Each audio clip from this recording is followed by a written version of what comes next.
तो पानी से धोए जा सकते हैं।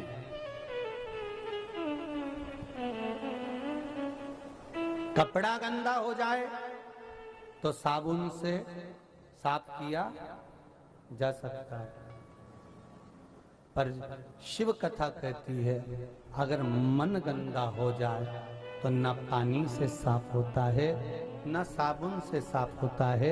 अगर मन गंदा हो जाए तो केवल सत्संग से ही साफ हो सकता है, बाकी का किसी से साफ नहीं। कहती है कथा में वही पहुंच पाता है जिसने अपना अहंकार, अपनी अभिमत्ता, अपना अहम घर के दरवाजे पर छोड़ कर आया हो।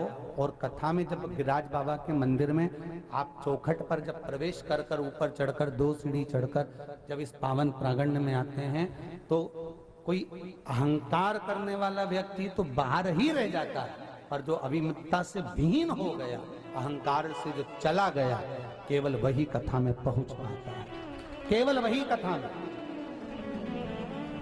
जिसको मनुष्य चुनता है, जिसको मानव चुनता है, वो संसद में जाकर बैठता है, और जिसको महादेव चुनता है वो शिव महापुराण में जाकर बैठता है। भगवान चुना है इसलिए बैठे हो, इसलिए बैठे।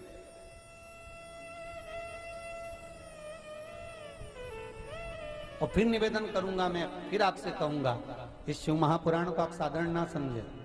गिरिराज बाबा की साक्षी है, भोलेनाथ जी भी बैठे हैं, स्वयं ठाकुर राधा रानी के साथ बैठे हैं, शंकर भगवान की कथा चल रही है, चारों तरफ भगवान शंकर का नाम स्मरण है। इस पंडाल में केवल ये पंडाल नहीं है महाराज जी, ये केवल पंडाल को इसको परिभाषित नहीं कर सकते।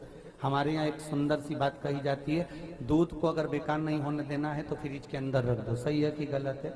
सब्जी को बेकार नहीं होने देना, आप भी आई होगी तो काय में रख के आई होगी? बोलो तो नहीं, फ्रिज में रख के आई हो ना, बेकार नहीं होगी, जाओगी शाम को गर्म कर कर फिर काम में ले लोगे। तो ये केवल पंडाल नहीं, ये फ्रिज है। इस फ्रिज के अंदर आकर जो बैठ जाता है वो संसार में सड़ता नहीं है, ये पक्का। जो फ्रिज के बाहर है उसकी गारंटी नहीं, पर फ्रिज के अंदर है तो सड़ेगा तो नहीं। तो तुमसे कोई पूछे यहाँ से जाने के बाद कहाँ गई थी, तो कहना फ्रिज में बैठी थी, पर उसको बता देना कौन से फ्रिज में बैठी थी, नहीं तो वो भी अलमारी फ्रिज की जालियां निकाल के अंदर बैठ जाए, उसका क्या ठिकाना। उसको बताना कौन सा फ्रिज है। ये फ्रिज वो है जो एक बार जाकर बैठ गया, संसार में सड़ता नहीं, ना काम, ना लोभ, ना विषय, ना आसक्ति, ना तृष्णा, ना वासना, उसमें फिर पड़ेगा नहीं, उसको कुछ भी नहीं सुहाएगा। रात में भी अगर सपना देखेगी तो यही देखेगी शंकर जी की कथा चल रही, महाराज जी बाचरिया मैं सुन रही, गिरिराज मंदिर जा रही, गोवर्धननाथ जी का दर्शन कर रही, श्रीनाथ जी बाबा का आनंद कर रही, उसके मन में बस यही चले। और आप में से कई ऐसे होंगे जिनकी नींद नहीं आ रही होगी, सुबह से उठते से बस कथा ही कथा दिखे। कई तो रात के भी चिल्ला रही होगी, हाँ। पति बेचारा घबरा रहा होगा, कहां से आई है तू, कहां गई थी ऐसे। उसकी बेचैनी बढ़ गई बापड़े की कि तू गई कहां थी, तुझे कथा में गई। जब से कथा चालू हुई है शंकर की, ये वो पुराण है जो चंचुला देवी विधवा हो जाती है तो उसका अखंड सौभाग्य मिल जाता।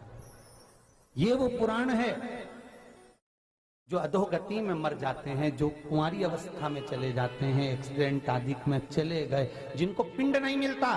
गरुड़ पुराण कहती है कि कुंवारी अवस्था में मरने वाले को पिंड नहीं मिलता, तर्पण नहीं होता, तिलांजलि नहीं होती, ब्रह्म कपाली नहीं होती, उसका श्राद्ध नहीं होता, उसको भोजन नहीं मिलता।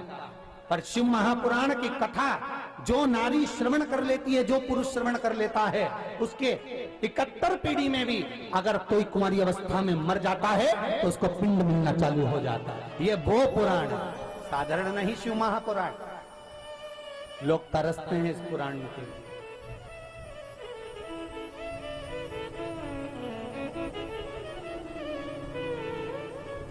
लॉकडाउन के बाद पहली कथा शिवरी